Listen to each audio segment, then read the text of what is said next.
Hey guys, so winter is coming, the festive season is well and truly upon us, and with that in mind I thought it would be fun to do some Christmas crafting. So in today's video I'm going to be making some teeny tiny penguins and some teeny tiny sleds for them to sledge about on in the snow. I do love frolicking about in the snow and hopefully the penguins will feel just the same. We are going to be basing this vaguely on a little needle felted penguin I made from a kit. So this is the one I made from the kit.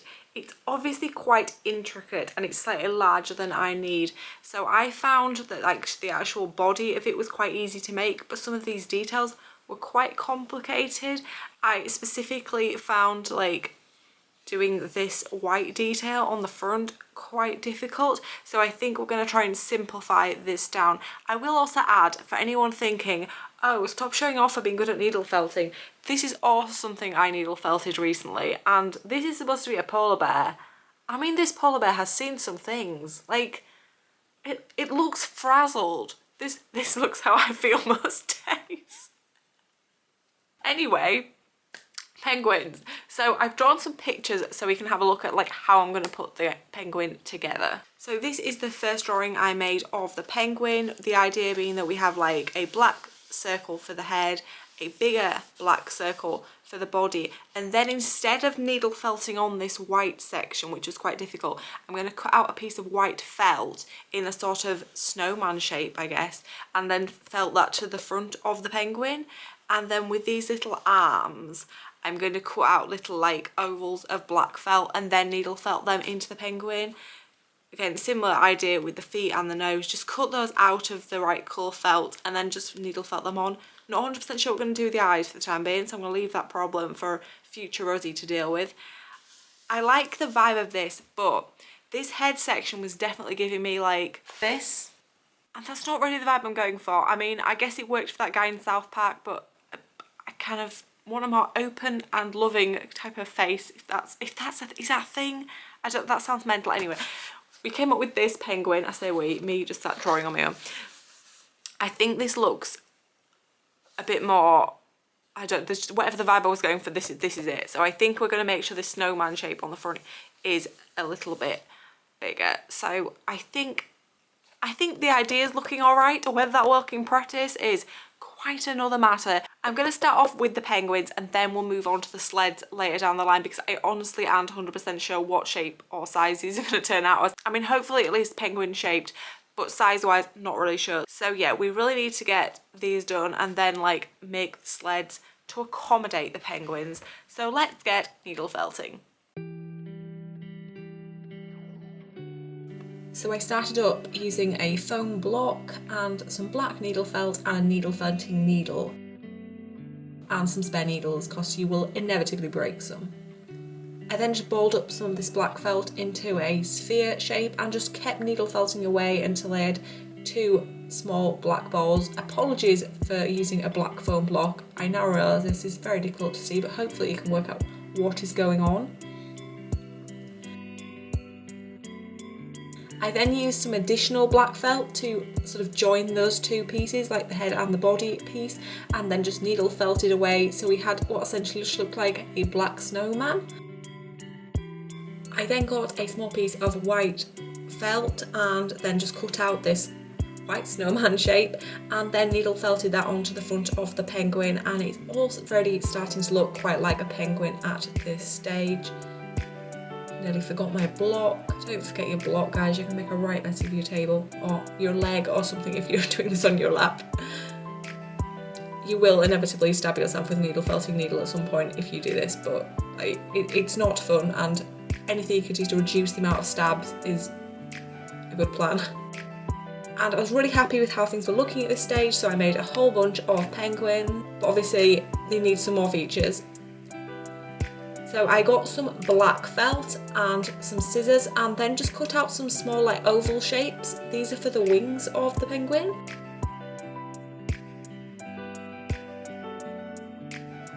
Obviously I needed two of those, one for each side. And then again I've got my block and my needle felting needle out and then just needle felted those into the side. They are a little bit tricky because they're quite small, but they did go in the end. They only really need attaching at the top as well, because obviously you want those wings to be able to flap about.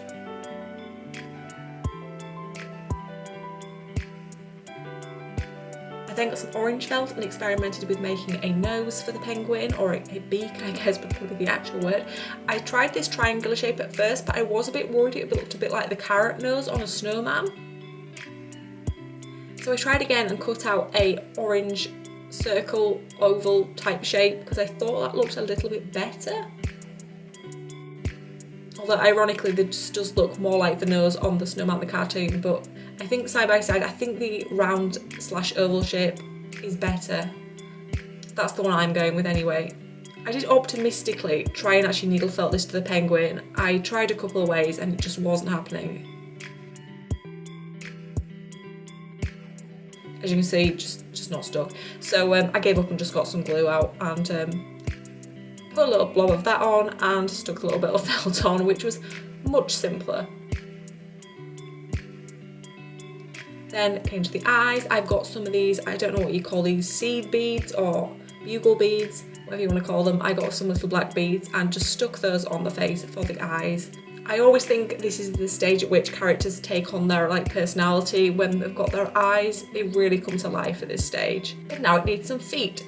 So I looked at the large penguin I was vaguely basing this on just to get an idea of the shape. I then cut out 2 feet that are a similar shape and size to the other penguin, obviously scaled down, and then tried to needle felt these in again. I thought they'd work like the wings, but they just didn't, so I just got that glue out again. It had worked before, so why not get it out again? Much simpler and much less likely to be stabbing myself, and I think it's really cute.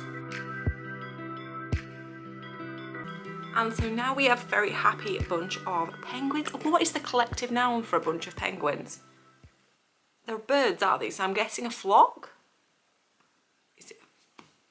I'm gonna Google and try and work that out for you guys. If I work it out, it'll be somewhere up here. Anyway, yeah, really happy with how they've turned out. I think they're really cute. They're a little bit wonky. They don't all look the same. They're all different heights and things, but humans are all different. We're all unique little snowflakes, and the penguins are also very unique. While they are all ready, they do still need their sledges to go sledging. So I've had a look at a few different pictures of sledges to get an idea of what to do, and I really like this kind of just traditional type sledge really, which is a sort of wooden frame with this wooden, what is the word, ski situation on the bottom that just sort of curves up. And for some reason I thought, oh yeah, I can bend wood with my wood bending tools. I was told on the internet that if you soak wood in water you can bend it. Would you like to look at what I achieved through wetting some wood? I got some long kebab sticks because I thought this is probably the thinnest piece of wood I can find, and after a half an hour of soaking it in water and gently and then more aggressively trying to bend it, this is the most bend I could get in this piece of wood without snapping it. If you bend any further it starts to snap, and that's not really any use to you, is it? So really this wasn't working. Let's do away with those, and I realised I was going to have to try a different tactic for this bottom piece. I did find some other pictures of sledges which had a metal ski situation on the bottom of the sledge. So what I did, because I'm not going to try and do some metal work here guys, I'm not an ironmonger, is that a thing? A blacksmith, these are all jobs I am absolutely not capable of. I work in clinical governance, guys. I can't do metal work anyway. What I decided to do, I had a lot of leftover air dry clay, so what I've done is make a sort of ski shape out of this air dry clay. I did have some issues with them standing on their sides because it wasn't supported enough, so I've stood them up with some little wooden blocks which seemed to work, and then I've covered them in some PVA glue just to seal the air dry clay. I couldn't find any silver or gold paint anywhere in my town. I don't know why, probably because this is a Christmas video that I'm trying to shoot in October and Christmas supplies are not all yet in stock in stores. Probably if I was trying to film this in December it'd be fine, but it'd be too late to edit it then. So I did my best. I've managed to find this really shimmery cute nail polish. I think it actually looks pretty cute on these. I really like this shimmery effect. It's probably a bit sparkly for metal, to be honest. It looks more like a disco ball, but we're gonna lean into it. It's Christmas, there's no problem with it being too sparkly, is there? So this all set really quickly. Thankfully nail polish sets super quick, so it wasn't a problem. I just need to let the second coat of this dry and then we can get building the sledge.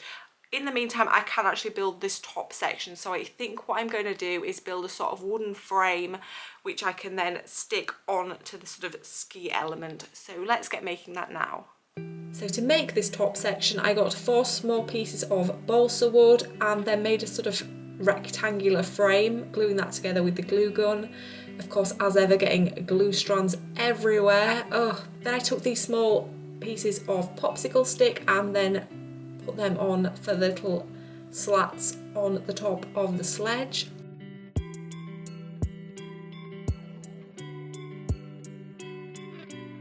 Obviously at this stage it looks a little bit thin, so I got 2 more pieces of popsicle stick and stuck those on just to add a bit more depth to the sledge, so you're not right on the snow. That'd be a bit cold on your bottom.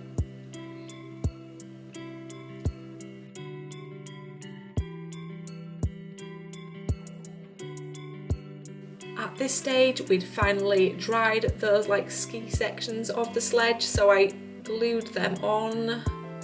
Please ignore my disgusting carpet.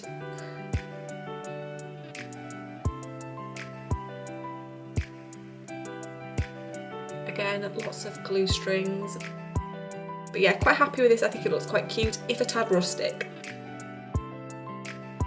Then to finish it off, I added a length of string which I just tied loosely around the ski element of the sledge, and I really wasn't feeling it. I didn't tie it on that tightly because, to be honest, I wasn't really like convinced this would work, and I'm not happy with it. I'm taking it off. We're just leaving it as is and keeping things simple.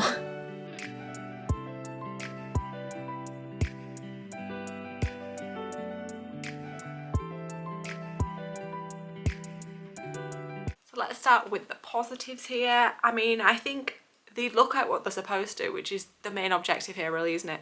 These look like penguins and these look like sledges. I think it's quite clear what's going on. I think we've sort of fulfilled the main brief here, which is the important thing really, isn't it? They were quite easy to make. They were a little bit of a faff, but they weren't like really time consuming or anything. I did these quite quickly. I think they probably took about half an hour per penguin to make, which like, it's not too much time. You could easily just do this if you're watching TV or something. Watch your favourite Christmas film, make a penguin. Do let me know what Christmas films you're watching below while you're up to your Christmas crafts in the comments below. Obviously I did try needle felting some elements, like obviously this little nose and these feet, which I end up just using glue in the end. So going forward, when I'm doing anything with like really small elements like that, I think I'm just gonna like give up and just use glue to start with. So yeah, I think that these turned out really well. I'm also really happy with these sledges. I think they were a little bit more like rough and ready than the penguins. I think if you look close up, these like little ski bits, they're a bit wonky, but I think that gives them a little bit of a rustic charm. It makes them look handmade. I don't want something that looks factory manufactured. I guess the idea is that these penguins have made these little sledges, and I mean, look at these tiny little wings. This guy's carpentry skills are probably lower than mine. I would also say, while this nail polish looks really cute, and I think it actually like gives it a bit more of a Christmassy vibe because it's a bit sparkly as well as just being silver, it does smell quite bad. Nail varnish just does smell quite bad. I mean, obviously I'm only doing a small area. It's probably only about the same area as my fingernails would be, but it does smell quite bad. So if you're going to paint anything with nail polish, A, I would only do things that are very small like this. B, I would stick it in another room while it's drying so you don't have to deal with the stench, ideally with some windows open. So I would say, yeah, the smell of that's probably a con. I think these would be really cute little Christmas ornaments. Maybe if you like stuck the penguins to the sledges and then put like some ribbon on, you could put them on a tree, or just individually the items could be hung on a tree. You could also make a little scene like I've done here and then put it on your mantelpiece, on your windowsill. We don't do Christmas decorations at all at our house, which people probably think is a bit weird. We don't have a Christmas tree. We put the Christmas ornaments under our good friend Steve here, which is slightly macabre for Christmas, but it works for us. As I said, I'm not going to be using these penguins for any form of decoration because we don't really do decoration here, but I am going to be using them in a little animation. I do little stop motion animations in my free time. As if that's something you can do in small amounts of time. Nevertheless, I do try and do it, so I will be putting up a little animation later in the month to celebrate Christmas. Do make sure to subscribe so you don't miss out on that and all my other creative endeavours, and I will see you all again really soon. Bye!